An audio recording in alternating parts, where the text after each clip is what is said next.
Assalamualaikum, I am Isa Puentespina. Ako po ay, pangalan ko noon ay si Thomas Giver Puentespina. Nakatira sa Negros Occidental, Bacolod. Nag-Muslim po ako nung 16 years back.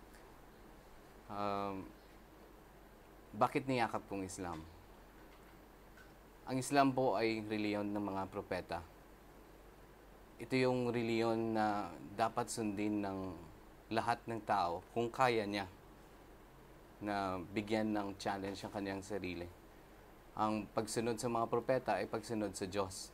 So ang pinakauna sa lahat ng mensahe ng lahat ng mga propeta ay natural ang pagtanggap sa Diyos na siyang lumikha sa atin at siya lamang ang ating babalikan.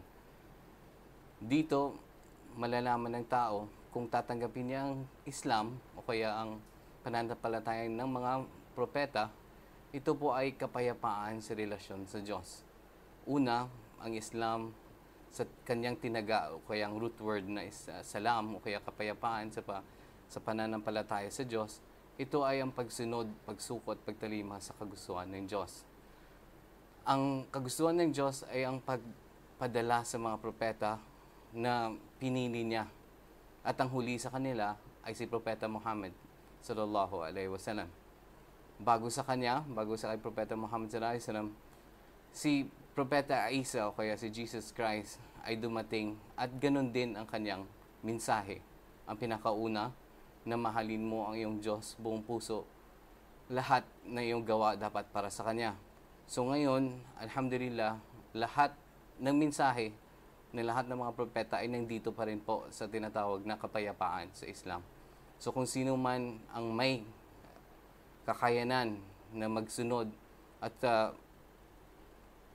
sundin ang mga ginagawa ng mga propeta, then yumakap kayo ng Islam. Ito ang pinaka-mainam na reliyon dahil sa tayo ay sumunod sa mga propeta ng Diyos. At dahil sa susunod tayo sa propeta ng Diyos, ito lang din ang ating dala sa Diyos na sinasabi na inshallah ang aking mga gawa ay para sa Diyos dahil sa awa na binigay niya sa atin, tayo ay sumunod sa kanila. Marami pa ang mga dapat natin malaman araw-araw, minuto-minuto. Pero ang mga propeta at mensahero ng Diyos nagbigay na ng kanilang mga daan na dapat nating tahakin.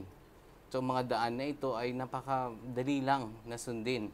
Pero ang tao at ang kanyang pagkaintindi, ito ang nagbigay sa gabal sa kanya.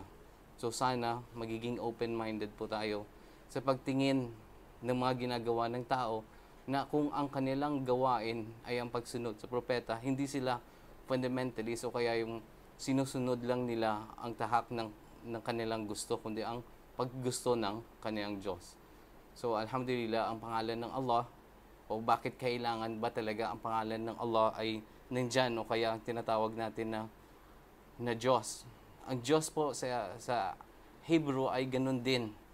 So, ito ang may root word na tinatawag na Alif, Lam, Ha, o na tinatawag nila Eli, o kaya Elohim.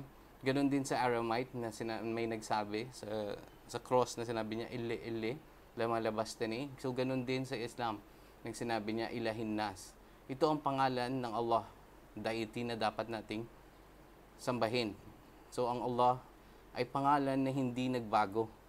At itong Diyos ng lahat ng sinumang sumunod, sumuko at nagtalima sa kagustuhan ng Diyos sa pagsunod sa mga propeta at ang huli sa kanila ay si Propeta Muhammad sallallahu alaihi wasallam. Ang pagsunod sa kanya ay pagsunod sa lahat ng mga propeta. Sana buksan niyo ang inyong isip. Inshallah, gabayan kayo ng Allah at maging matuwid na Muslim. Amen.